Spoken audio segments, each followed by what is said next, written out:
All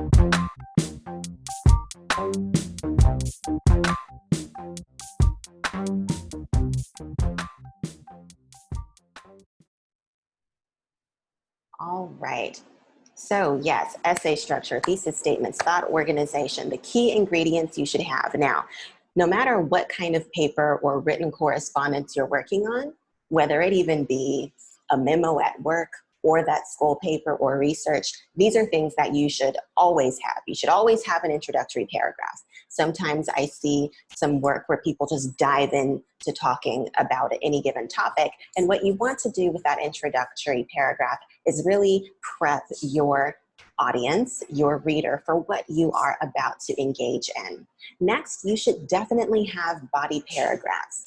You never want to have just a wall of text. Paragraphs help us organize not only our thoughts, but also those thoughts for the reader. It helps them break it down and digest it in the way that you would like for them to do so.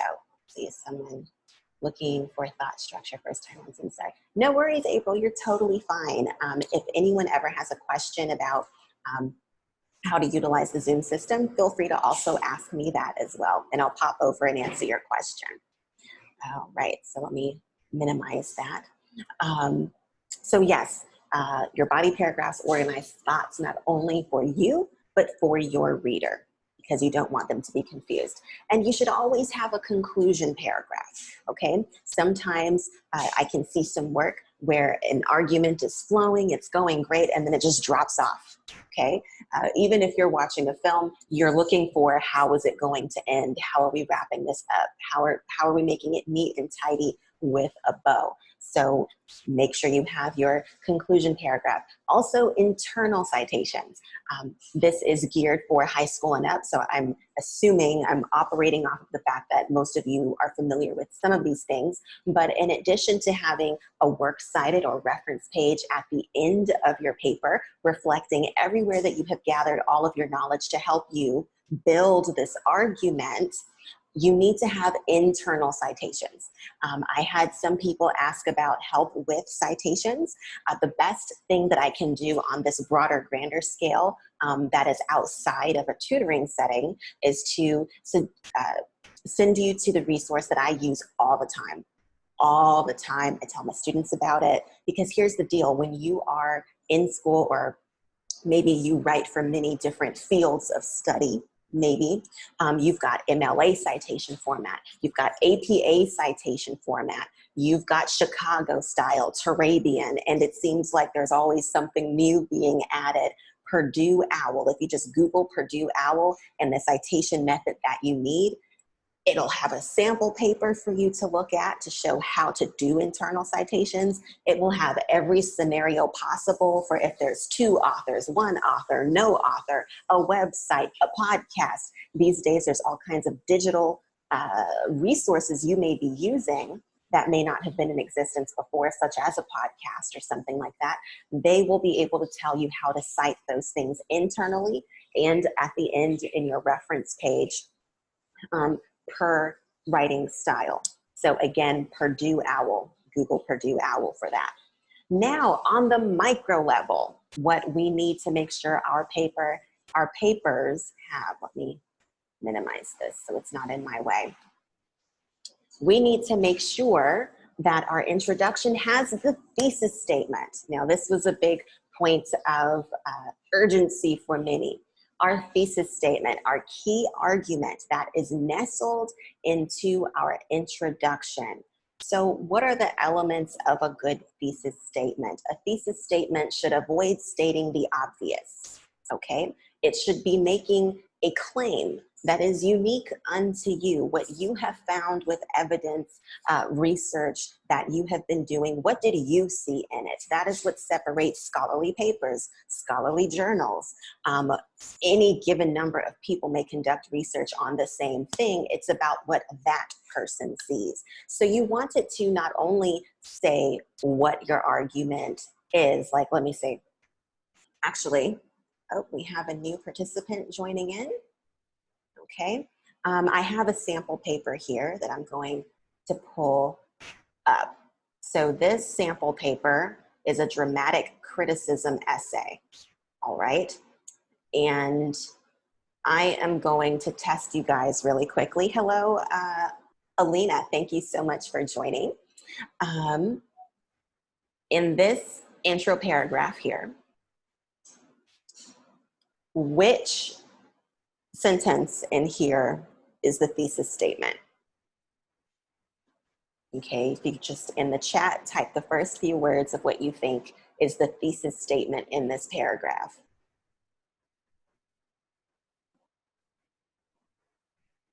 I'll give you guys a moment.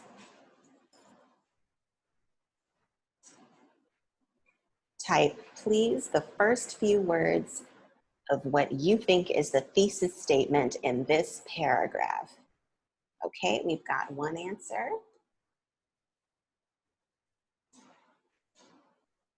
Transform, then antiquated.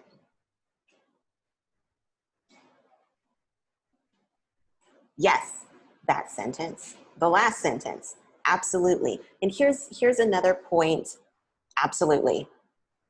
Thank you guys, thank you for active participation. Okay, let me move that out of the way. This is our thesis statement here. Now, the playwright, actors, and costume designer on set transform an antiquated Bible story into the incredible musical that is performed today. So from this thesis statement, we know what is about to come. This writer is going to address playwright, actors, costume designer. Those are the key points this person will be hitting on. Now, what in relation to those key points? How each of these people don't just participate in the show, but what are they doing? Transform something that is antiquated into an incredible musical. Okay, what would an example of a poor version of this be? Today, I'm going to talk about playwrights, actors, and costume designers. That's not a claim. That's general information. We already know that there are playwrights, actors, and costume designers. This particular writer is pointing out not just that they exist, but what they do to transform something old into something new for this musical, Joseph and the Amazing Technicolor Dreamcoat. Are there any other questions about what makes a strong thesis statement before we move on? Type it up in the chat. Going in 10, 9, 8, 7, 6, 5, 4, 3, 2, 1, 0. Okay, well, if questions arise later regarding thesis statement, feel free to ask, okay? So now we are going to move along. So yes, so that was the micro level of the thesis statement within the introduction. Now we are to the body paragraphs, and I will be going more in depth into these things as we move forward. This is just the overview. Okay, once we've hit the introduction and nestled our key arguments in there. Oh, here's the other thing to remember. Your thesis statement also lays out it should, if we're doing it correctly, the order in which we will address topics. If we return to our example over here, playwright, actors, costume designer, and we will go more in depth about this later as well. This person's body paragraphs, the way in which they organize their thoughts. So those of you talking about thought organization, it all starts with that thesis statement. It all starts with that argument for how it will move forward. What's her first paragraph about? The script, AKA the playwright, writes the script. So she addresses the script, okay? Then what? Next, the actors. Okay, it follows the exact order of the thesis statement. And then after the actors, she talks about the behind the scenes. Okay, we'll talk about ways these topic sentences can be stronger, but the paragraphs in general follow the order of the thesis statement. Okay? All right, so back to our outline here. Okay, so yes, the body paragraphs should proceed in the order laid out by the thesis statement. Now, every body paragraph then needs to have a topic sentence, okay? Technically, any paragraph needs to have a topic sentence, but as I just illustrated for you, your topic sentence should link directly back to the thesis statement, okay? Also, once you've established what the main idea for your body paragraph is that is supporting your main argument, you then need the concrete evidence. And this is where the real meat of the paper is. Sometimes I have people ask me, oh, I have a page minimum I need to meet. Oh, I have a question over here. At the proper time, could you put a little extra on topic sentences? And absolutely, absolutely. Don't let me forget, JT. Don't let me forget. Or actually, let's address it now. Okay, so let's come back to our sample paper over here, topic sentences and transitions. So I'm going to begin again with a thesis statement because it's the foundation for every topic sentence to follow. Thesis: the playwright, actors, and costume designer on set transform an antiquated Bible story into the incredible musical that is performed today. Okay, so our next topic sentence is here. Before actors can begin to perform the show, they need a fantastic script to base it off of. Okay, again, I pointed out this topic sentence does not explicitly name the playwright yet. It's okay. In an ideal world, let's see, the more advanced you get, say in grade level, from say middle school, high school, to college, to graduate school, there are looser rules around, oh, thesis statement must be exactly at the end of intro. Oh, your topic sentence must hit everything in just that first sentence. As you become more advanced, your topic field or area, AKA topic sentence, can span a little bit further. So this person, by the way, this was a one-page paper, so it's condensed. One pages are harder than longer papers. The playwright had an enormous task of taking a short passage and creating music and lively characters to match the part. So JT, if we were to go back and revise this paper, if we pretend this was ours, we may come back and see this actually would have been a stronger topic sentence. Why? Because it directly uses the key term playwright, as is illustrated in the thesis statement. And it specifically says what the playwright is doing in relation to the idea of transformation. The playwright had the enormous task of taking a short passage and creating music and lively characters. Okay? Does that do a better job of illustrating a strong topic sentence? Just let me know in the chat. Awesome. Are there any further questions from anyone about topic sentences? 10, 9, 8, 7, 6, 5, 4, 3, 2, 1, 0. All right. And by the way, I'm so glad when you guys ask questions.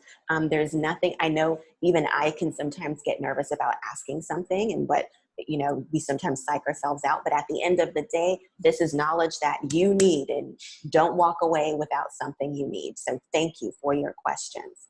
All right, so that means we're picking back up with the body paragraphs. Okay, topic sentences, concrete evidence. Yes, this is where the meat happens. This is where you get in the boxing ring to defend what you're saying. Okay, topic sentence establishes the supporting point, number 1, 2, or 3, and then you go in with, well, why does this matter?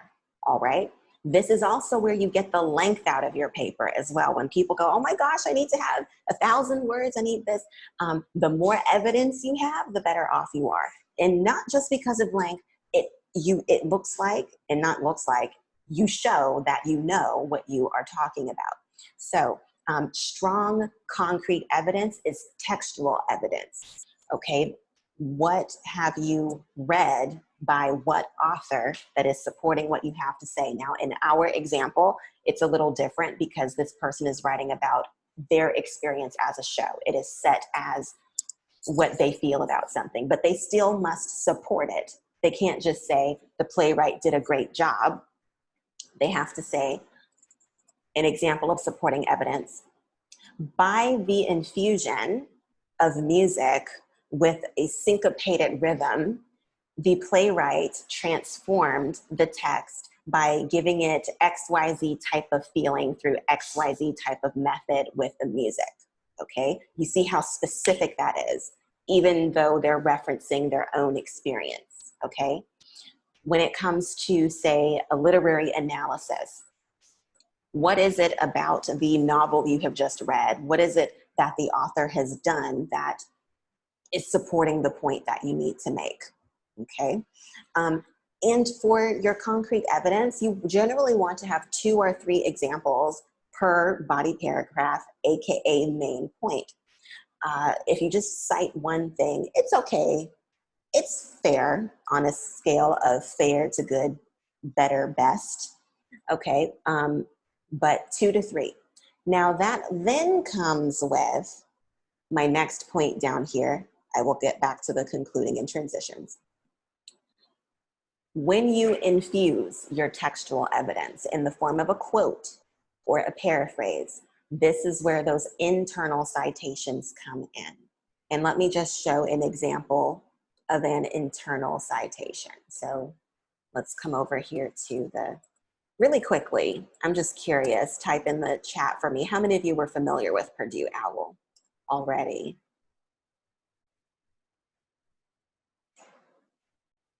All right, so Alina knows it's all that in a bag of chips. So let's just go, my background is in MLA. So let's see. Let me go back. Oh, MLA. So what you see me doing is what you would do. The style you need, Purdue OWL. Okay. Style and formatting guide. You've got all of your options over here on the left, and I want in-text citations.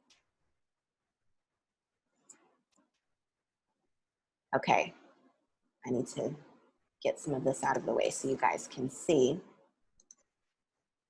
So here is an example. This person has integrated a quote into their sentence here. And in MLA, they have what I refer to as the lead-in. Wordsworth stated that romantic poetry was marked by a beginning of textual, concrete evidence, spontaneous overflow of powerful feelings. So this here is the internal citation, okay? Here's another form of that internal citation based on if you use the author name or not. Again, this will be different per citation styles, but I just wanted you guys to see an example. But they include quotes, okay? So now let's return to our paper.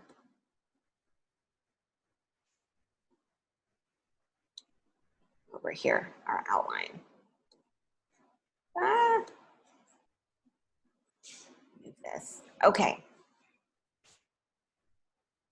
So when you integrate quotes into the paper, you never want to do what I refer to as quote and run.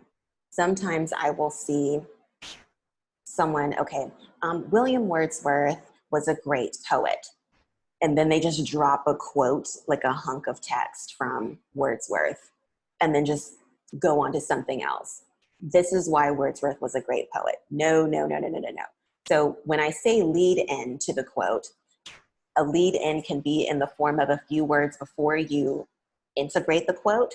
According to William Wordsworth in his lyrical preface to lyrical ballads, the common man is just as important as the bourgeoisie, okay?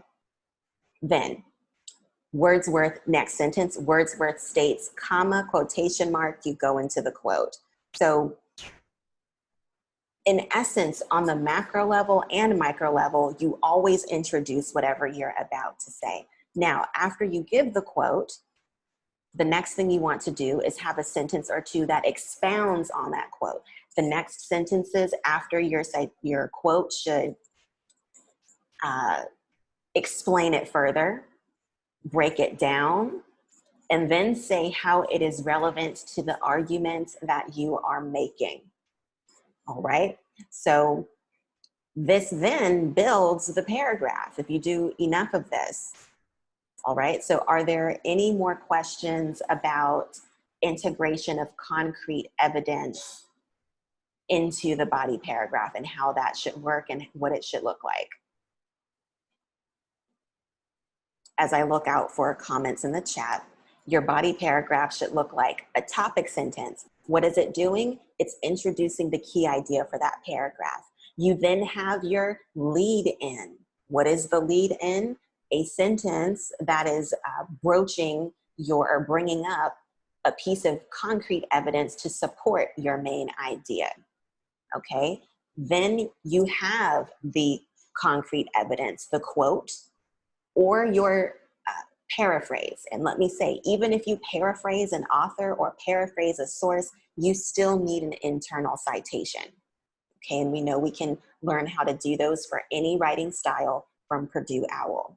Okay, and then after the quote, what do? We don't quote and run. We have a sentence or two or more, you know, depending on length requirements. And when I say that, for example, the paper we've been looking at, it was required to be 1 page, so she can't go on and on. But you want to follow up that concrete evidence with explanation. Explain further what the author is saying or the source is saying, then explaining why what that author has to say is supporting your argument. That then brings us, friends, to the concluding sentence. And let me let this other person in the room come back. Go down there. Admit. Okay. Hello, Darius. Thank you so much for joining us. Hop on in, and if you have questions as I go along, please feel free to ask in the chat. Okay, so that then brings us to the concluding sentence. And JT, this comes back to what you were asking about transitions. Now, a transition can either come at the beginning of a body paragraph or at the end, but very often for me, sometimes it comes at the end in the form of a concluding sentence, okay? Concluding sentence is just like your concluding paragraph. It just wraps up the main idea. For example, you never want to end a body paragraph on a quote, which that shouldn't happen because we know we expound upon and explain our quotes, but that's just an example of what I can see sometimes. Concluding sentence just puts a nice bow on it. So as you can see from, this is an example, as is demonstrated by the words of William Wordsworth, love can be found anywhere. Totally just made that up, but it just gives a nice little round out before we move on to the next place. So now this is where a transition would come in before we enter the next key point. So let's take a look at our sample paper we've been taking a look at. So now this individual is moving on from speaking about the playwright in this paragraph, shifting gears to the next key point from her thesis statement, the actor. Next, that's a famous transition word. Next, therefore, as can be seen by, moving on to, the actors are the centerpiece of the entire performance. They take the hard work of all the other creative team members and glue it together while they perform. So this as a whole functions as the topic sentence, AKA topic sentence region, introduction of main thought for this new key point, all right? As simple as the word next. Another thing that I like to do is I believe transitions should touch on what has come before and hint at what is coming next. So another example could be, just if I'm going to make up something, just as popcorn is a delightful salty snack, another salty snack is can be pretzels. Okay, so from that transition, we can infer that the previous point was popcorn as a salty snack, and the next key point will be pretzels as a salty snack. But there's a piece of information that joins the two of them together, and we point that out and use that as our transition. Okay. Now, I would like to address how this topic sentence can be strengthened. Since we do have high school and up, I'm presuming that some of you have experienced using the semicolon as a way to join two complete thoughts. So a way to make this a full topic sentence that addresses what the actor is doing, we could turn this period into a semicolon, lowercase the they, and then it simply reads in one breath. Transition plus topic sentence working together. Next, the actors are the centerpiece of the entire performance. They take the hard work of all the other creative team members and glue it together while they perform. All right. Any questions about transitions before I move on?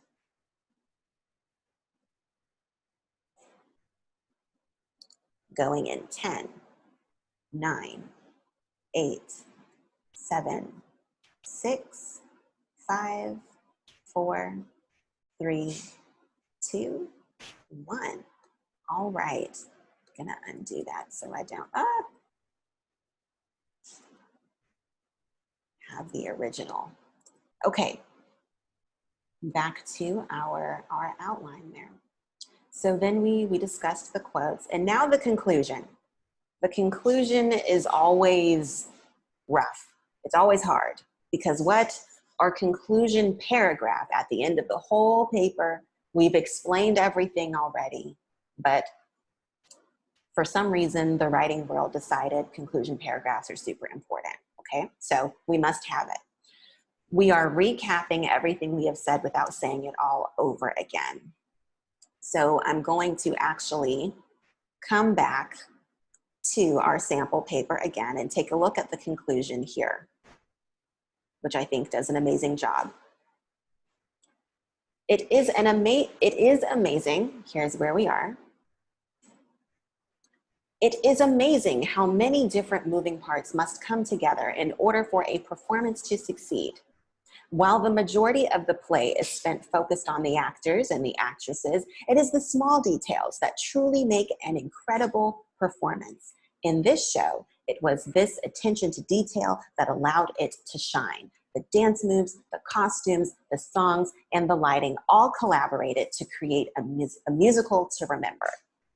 Okay, so the reason this is a great conclusion paragraph is because, did we read this whole essay word for word? No, but those of you who have been here from the beginning understand that this writer was expounding on this key point.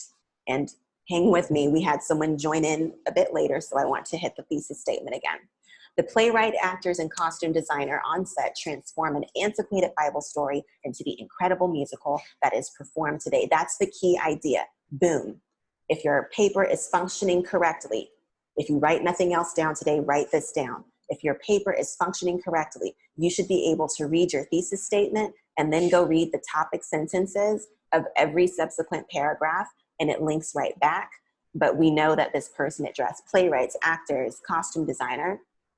And then we get to the conclusion, assuming we've read everything, and they don't rehash it all, but they give an overarching view, a bird's eye view of everything that was looked at with super tiny detail. Okay, if I were to give a note for how this conclusion paragraph could be strengthened, I would say, don't bring up things you haven't talked about. She said costume designers, why are we talking about dance? And why are we talking about lights? So that's another good point. Your conclusion paragraph should not bring up anything new that you have not already discussed. Unless, another famous trick I love for conclusion paragraphs. When we go, oh, what am I going to say?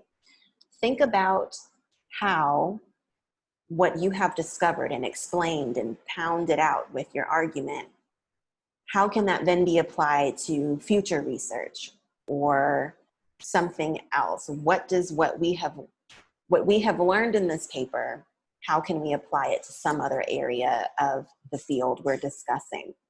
And that's also a good way to not only summarize what we've talked about, but show the application of it and the power that it holds. Are there any further questions about conclusion paragraphs? Any further questions about conclusion paragraphs? Going in 10, 9, 8, 7, 6, 5, 4, 3, 2, 1. As you know, you are always free to type questions as they come to you in the chat. So we've addressed the macro and general micro level of any essay, any research paper. All right. Now let's return to the thought of thesis statements. Okay, and I do want to leave some time for questions. Some people will write their thesis statement after they do the whole paper. How many of you have ever heard it said by anyone, teacher, friend, somebody, oh, you know, if you can't come up with your introduction or thesis statement at the beginning, write the whole paper and then go back and write the introduction later. How many of you have heard that? Just hit me in the chat and let me know. Just simple yes or no. So at least one person has heard that before. Here is the problem with that. As we have just laid out and detailed, your thesis statement really is your roadmap. So if you do that, that really is, Michael, I see your question. I will come back to that. If you decide to write the body of your paper first and then go back to the thesis statement, this should be the earliest form of your paper. When you are just, in the writing community, we call it verbal vomit. You're just getting the ideas out, all right? If you do that, you then either need to make your thesis statement fit exactly what you've written, but that then means what you've written is in the perfect order. It makes complete sense. This concept of writing the intro last is not good for anyone struggling with thought organization, okay? If you are an advanced writer and you know, I just don't know, I know what I want to say generally, but I don't know how to put it in the nutshell of a thesis statement, and you are a strong writer and you proceed to write the body and it's coherent and in the right order and makes sense, then this may be an option for you.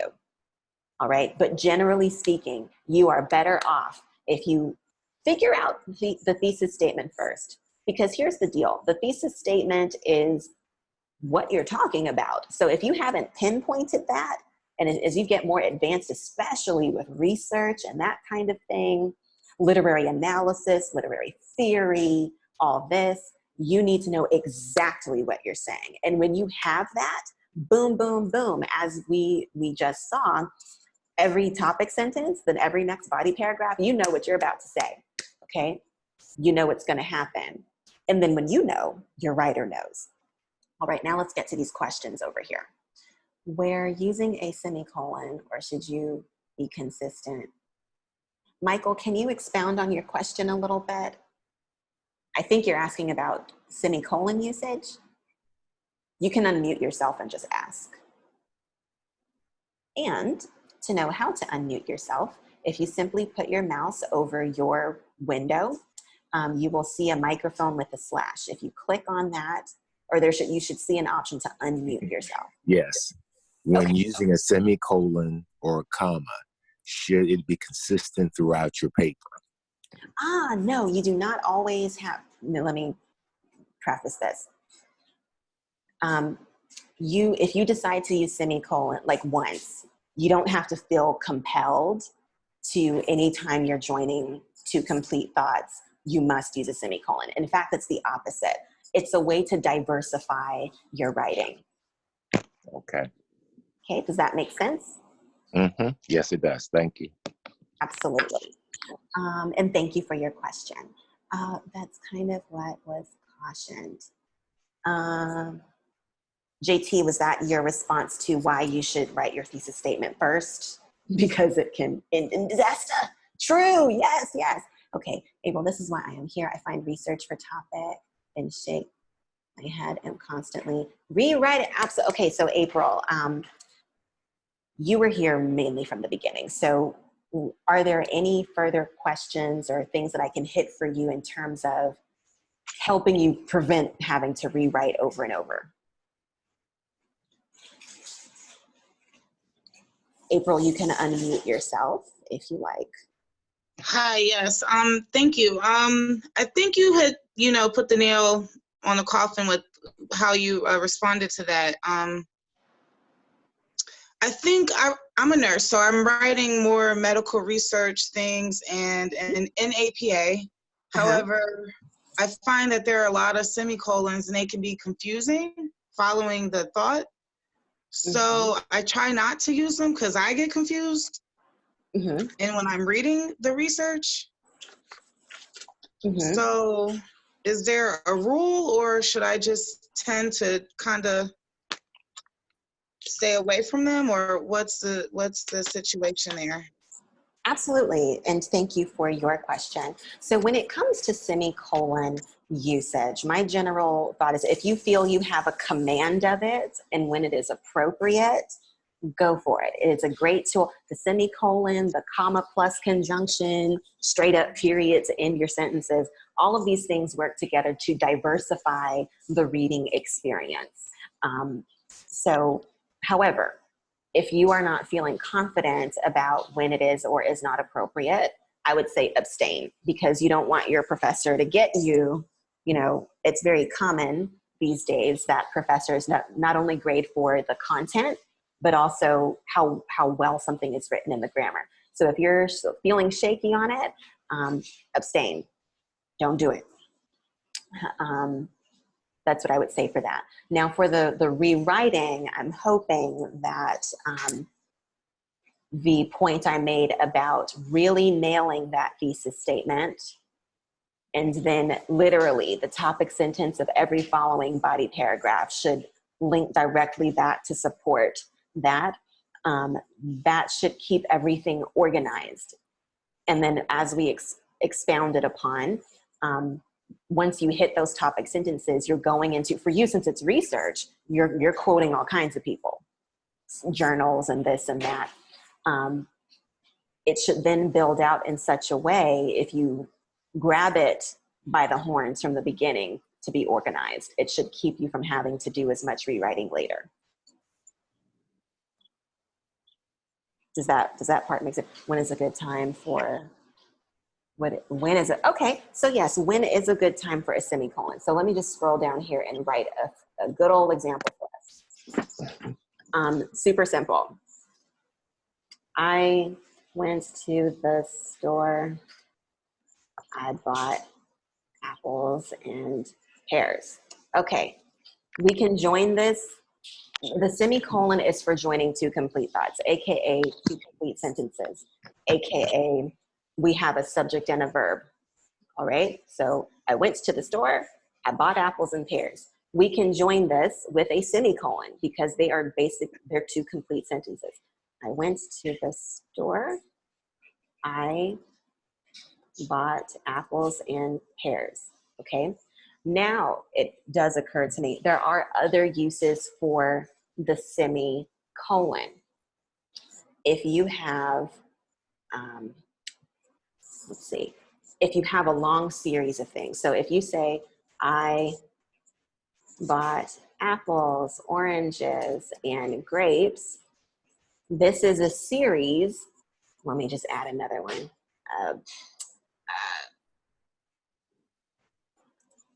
I can't spell banana. Now, those of you who were with me last time, we remember this is the Oxford comma. So you may or may not use that based on your preference, but this is a series of items or a series of things separate that are simple, apple, orange, bananas, grapes. If you have a series of things that become more complicated or longer, then you use the semicolon to help your reader's eye. I bought apples picked from the hillsides of, I'm making things up.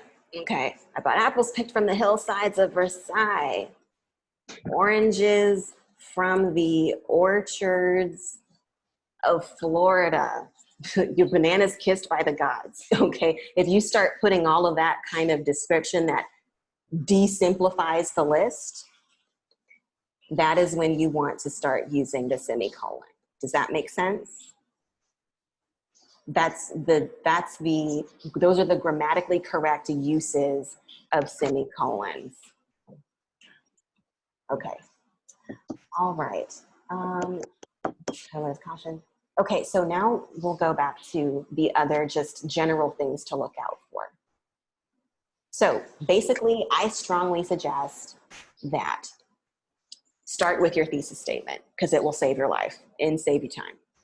Next, to outline or to not outline. Those of you who expressed a concern for thought organization, really, if your paper is functioning like it should, it's just a super wordy outline, okay? But if you are one who you've done all the research, you're doing draft one, and you're just trying to keep it all together to get it on the paper, start with an outline, okay? So let's just brief. So you'll have your intro, body 1, body 2, body 3. As many points as you need to make for your paper. Conclusion. So up here, we should then have our thesis statement in there, all right? Body 1, all right? What 3 points, what's the key point for body 1? So you have key point. Then we move to concrete evidence number 1, okay? Then, how do you do that? Number 2, then number 3. Basically, now for research, you probably have a lot of concrete evidence going on. And then what do we remember about each concrete evidence? Each one needs a lead in, then the quotes,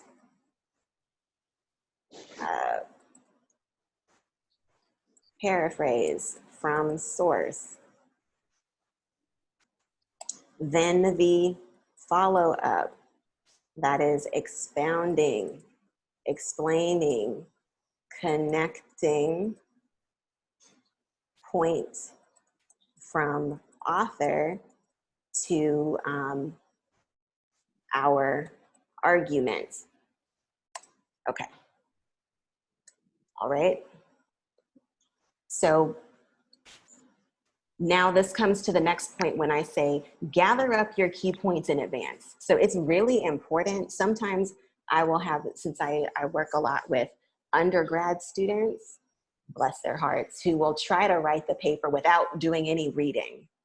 You will die a horrible death at your computer because you can't even outline. You can't even say, you can't arm yourself with anything to write with if you don't have the key points yet. So one suggestion, especially folks doing the research, all of this, even if it's for, well, yeah, no matter what it's for, when you gather the key points, color code it, okay? So you know, body paragraph 1 is key points of whatever it is.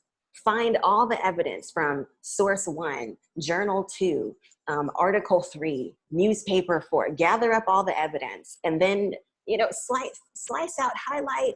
If it's a library book, you can't highlight it. In that case, my secret is I fill up library books with sticky notes that are color coded for my points. And then I will write on it the quote that I want, okay? And this will make your life so easy, because then you sit down, you're like, oh, that was my intro, my thesis, now point number 1, and then you look at all the pink tabs. Okay, these are all the things this author has said that is gonna support this. This is all the pink tabs in this source that support this, okay? And then you know how you're building it out, always with the lead in, always with the follow-up. And then boom, your paper will just grow and grow and grow, and you may find, but it won't be full of fluff, because there is nothing a professor or a reader hates worse than just roundabout ways to fill up a page. You will be full of hard content, making a strong argument that makes you look really, really, really, really good, okay? So yes, that's that. Get your key points ahead of time. And then here's another one I see people struggle with. When do you start a new paragraph? All right, now take this with a grain of salt. As someone who has studied literary theory, they are the worst. Those writers are the worst about the longest sentences in the world and perhaps the longest paragraphs. Thing is though, they have a really strong hold of grammar, and so long as it may be, it's grammatically correct. Generally speaking, however, you don't want paragraphs that are forever long. So where does this come in? When you start a new paragraph, generally it's just your new key point that's supporting your argument. It's time for a new paragraph. Now, what happens when you're doing research and you have subpoints to body paragraph point number 1, and then before you know it, your paragraph is a few pages long? It is okay to break up paragraphs based on subpoint, okay? So in my really fluffy made up example from before, salty snacks. Okay, we had popcorn and we had pretzels, but let's say the general body paragraph is salty snacks. If I have a list of 20 salty snacks, I don't know, maybe this is for medical research and blood pressure, all right? But do I need the whole key point of salty snacks to be 3 pages long? No, I will break up the salty snacks by the snack. Popcorn, maybe the other nutrients about it that are good, but the things about it that are bad, you know? Then I move on to pretzels, and then whatever else, pork chop, who knows? But does that make sense? When to start a new paragraph? Okay, we talked about transitions already. Now that page requirement thing we've already addressed. When you are full of great concrete details from your sources and your texts, you lead in and expound at the end of each quote or paraphrase from a source, you'll have no problem reaching page requirements. Before I go into things to avoid, I want to open the check on questions. I see something, oh, cancel. Check on, let's see what we have.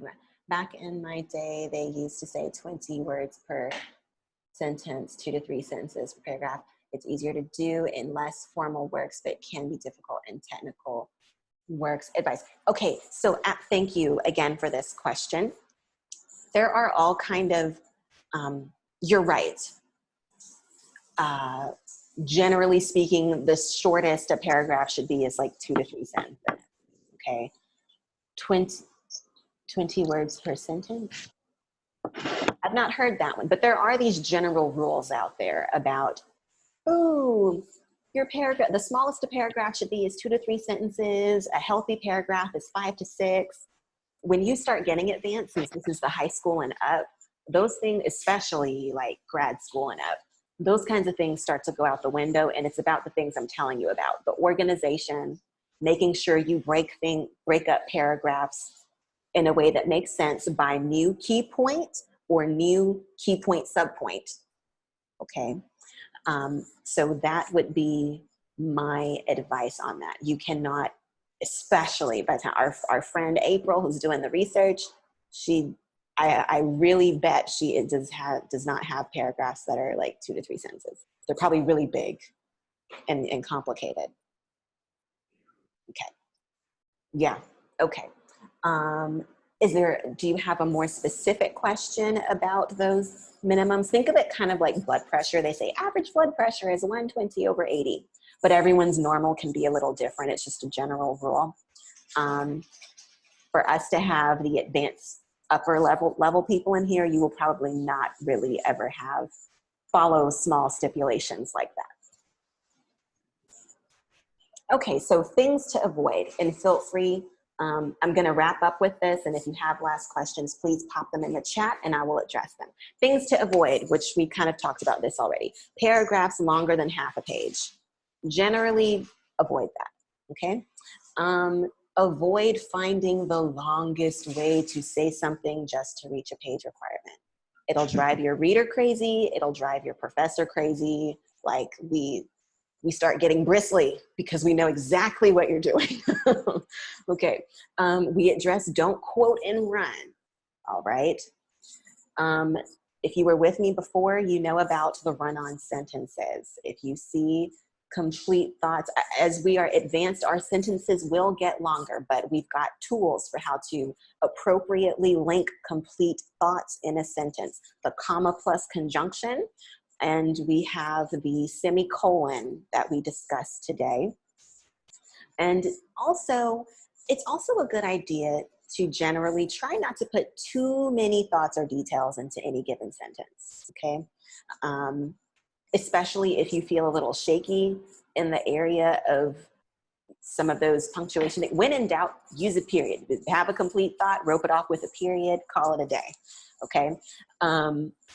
But sometimes I will see folks try to jam pack too many things into it. Just look at something if it's getting really long as a sentence and go, do I have a lot of ideas in here? And if they're separate, just like paragraphs get separated by ideas, separate those sentences by ideas and break them down like that. Plagiarism, we're all grown in here at this point. I don't, but things to remember. Sometimes I've asked students to include like pictures and things like that. Don't forget, we are programmed, hardwired, that if we take a quote, we cite it. Don't forget pictures, cite them. If you use a reference, a chart or a graph that you didn't create, it needs to be cited. Anything that's not yours, cite it. When in doubt, cite it. And again, we have the Purdue OWL, and we looked at that example for those different things and the different style citations. So there's really everything in there that you need. We've driven home the point of the need for paragraphs. Always use them accordingly. Definitely have a conclusion paragraph, and definitely have transitions, because you don't want a paper that's stilted where as an instructor, sometimes I can see someone just looking at the prompt I've given, and then rather than having a flow, each paragraph is just answering a question. So transitions, I think everyone in this room is past that phase, but we talked about how to use transitions effectively.